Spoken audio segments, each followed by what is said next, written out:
You're wondering what I'm doing, aren't you? Yes, so am I, in fact. But you can tell why I'm excited, and I just can't hide it. Oh no. I'm about to lose control, and I think I like it. Intro, go, and you'll find out why.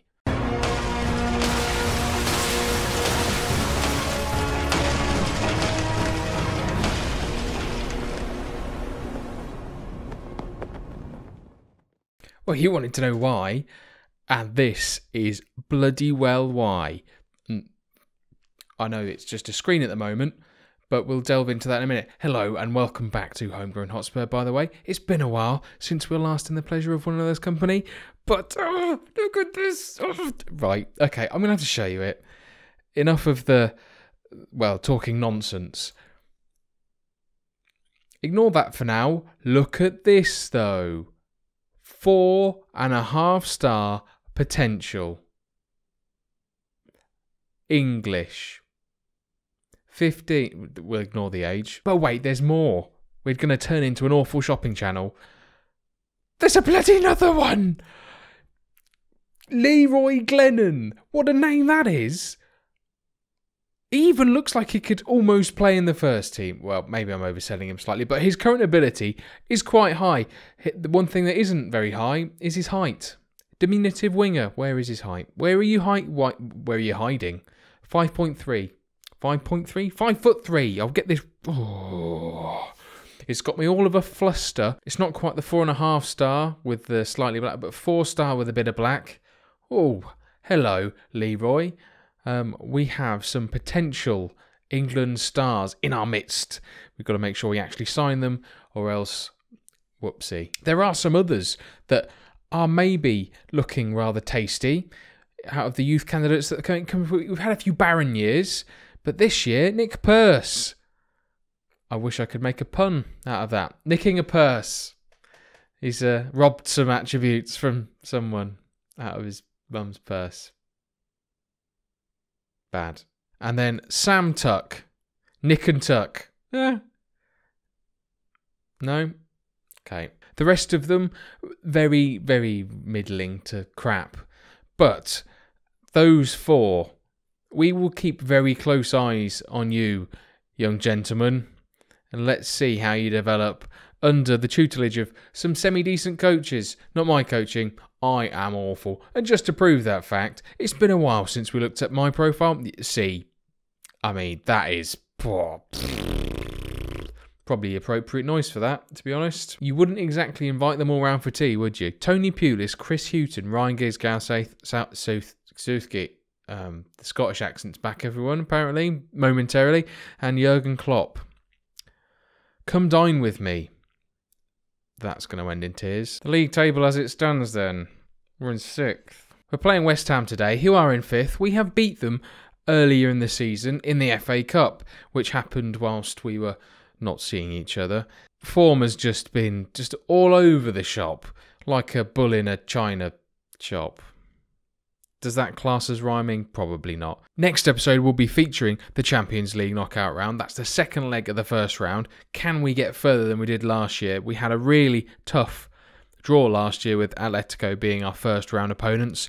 Sporting should arguably be easier, but there is a bit of narrative. That is who our delightful defensive-minded midfielder. Oh, that is beautiful. How you managed to link that in. Eric Dyer. Yes, I managed to get his name right. I think I've sorted it now. No more deer sightings. That's all finished and done with. But that is where he started his career from, where he poached him from. So maybe we can turn this around. We're currently losing 2-1 on aggregate. We are at home. Let's hope we can do something. But that is not for today. Back onto league stuff. Actually, back onto the FA Cup stuff. We beat West Ham 3-2. That was rather fortuitous. Look at this nonsense. Ben Foster even played because other players are injured. Ross Barkley playing out of his skin. Despite going ahead early, West Ham completely capitulated. Ben Davies with a ridiculous free kick. Ross Barkley with 2 ridiculously excellent goals. And then Clary getting a consolation towards the end. But 3-1 and cruising from 1-0 down and not seeming anywhere near a victory is quite the turnaround for Ben Foster and his broken fingers or something. Game day is here then. 5th versus 6th. We can leapfrog West Ham if we manage to defeat them today.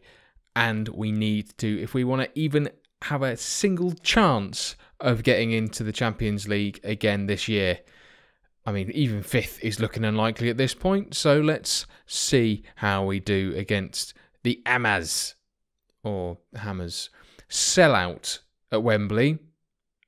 Not that I'm a sellout or buy my merchandise. That was my hand. Buy this pencil. Available at all places where you buy pencils. Right then, we line up with Forster in goal, Danny Rose, Lascelles, Keane, Walker. In defence, a midfield of Hughes and Dyer. Ince, Ali and Berahino making up the attacking three with Kane up top. Ince is playing because of the injury to Damari Gray. Berahino's only just come back from injury, so this could go completely tits up.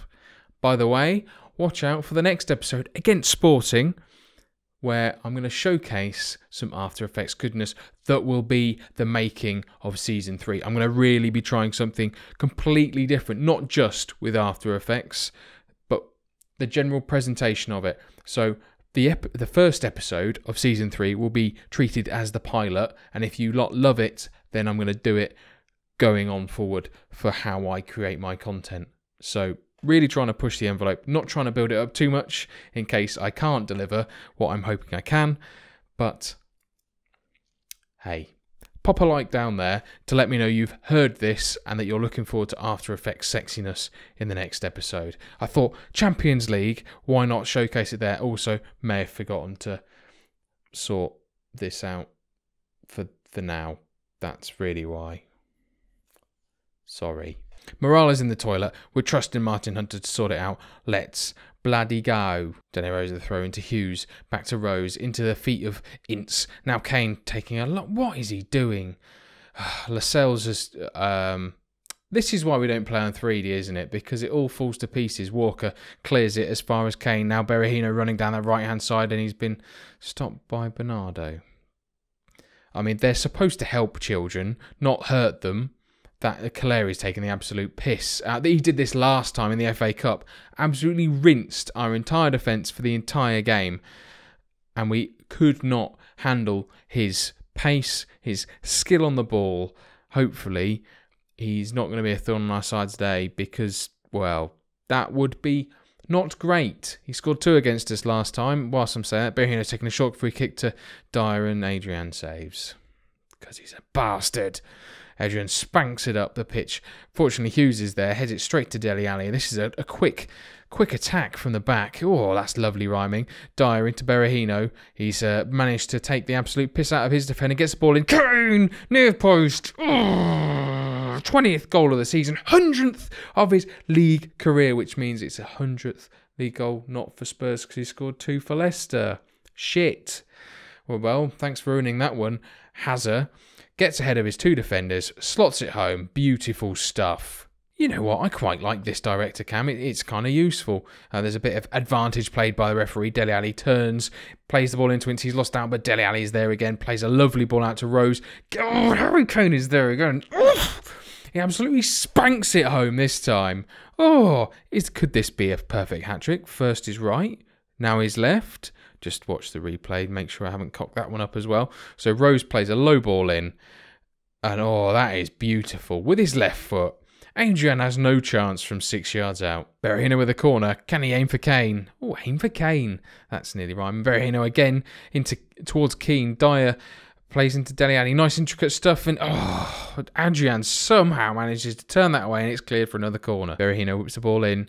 Keane is there with a header. That's 3-0. This is a complete demolition of West Ham, despite them being 5th. Look at this. Look at the league table's disappeared. Berahino with a corner. Keane rises highest. And oh, that you're not stopping that, are you? You don't save those torpedo headers. And Rose is there. And he's been pinched off again. Get the ball away. And Ever Banega. Ever wondered what would happen if you got a shot on target? Closing in on half time. Hopefully it goes in 3-0. And it does. 2 assists for Berahino, 2 goals for Harry Kane. Berahino is obviously the spark that we have been missing since his injury. Now, I'm very wary of his fitness, so let's make sure he remains fit. Not in that way, just the running way. Yeah. We know not to say we are pleased. I'm just going to leave it as it is. They're okay, as is the morale. So things will stay as they are. We'll take off Berahino when it comes closer to the end of the game. Bring on Marcus Edwards. Give him a bit of game time. Hopefully, we can see Harry Kane get a hat-trick. Maybe a perfect one. Come on. There should be an achievement on Steam for a perfect hat-trick. If you agree with me, comment section down below. If not, what is your favourite achievement that you've got? I always used to struggle with getting the comeback from 2 goals down thing, because it was nigh impossible. But I managed to do it 3 times in this one, so it's with a free kick, and that's gone straight into row 4, into someone's face. That was nice of him. Dele Alli roaming around as he's been instructed to do so, and Ince is up again. That's another chance he's wasted. Payet manages to beat in here, and Lascelles plays it all the way back to Forster. We seem so much more assured at the back now. We've actually got a sensible goalkeeper who doesn't do daft things like Ben Foster does. Dele Alli now driving forward into the area. He's looking for an option. Somehow we've got a corner from that. Goodness me. Eva Banega is having an awful game for West Ham today. Berahino whips the ball in, but Adrian has plucked it out the sky. It looks like West Ham have made some changes. They've thrown Big Andy Carroll up top. Caleri has not been getting anywhere near the ball today for once. And unfortunately for us, they've brought on a big target man, which we struggle to manage to deal with. Unfortunately, though, Keane is there, but they're going to start punting the ball further and further. And there he is, the big man himself with a stupid ponytail. Eva Banega into Payet. This is actually really well worked by West Ham. Lamar plays in Carroll. He's completely unmarked. Both central defenders at sea. Forster doesn't have much chance there. 70 minutes on the clock. 77 minutes on the clock. Now it's time. Berahino makes way for Marcus Edwards. Will Hughes can also have a rest. Joe Ledley, on you come sunshine, recently had his birthday. I don't know why you want to know that. Is this going to end 3-2? I bloody hope not. Oh dear, it looks like it might. Brady's... thank God for Fraser Forster. I mean, one thing that is quite difficult is that he shares a quite similar name to Foster, and if I was slightly more dyslexic, I would be perhaps selecting Foster accidentally sometimes, which would be bad. This is lovely stuff. Oh, Edwards so close with a long-range effort, having been received a ball from Kane. 92 minutes on the clock. Carroll plays a long ball forward for Brady to run onto. He's running onto it in oh dear, come on, we've cleared it, and that is it. Oh, that is lovely stuff. In front of 90,000 people, we decimate West Ham. That is what I want to see more of. Look at the morale. Everyone's hyped for this. So that leaves us in 5th, one above West Ham, who we've just defeated. You can see how far United are away from absolutely everyone else. Again, running away with it. No one is catching them. No one. Not a chance. There's just not enough games left. There's 8 games left of this season. No cat in hell's chance. In fact, they should already be champions. If they're not, they must be bloody close. Right then, if you've enjoyed this episode of Homegrown Hotspur, pop a like on there for me. Subscribe if you are brand new to the channel. And I will see you very, very soon. Bye-bye.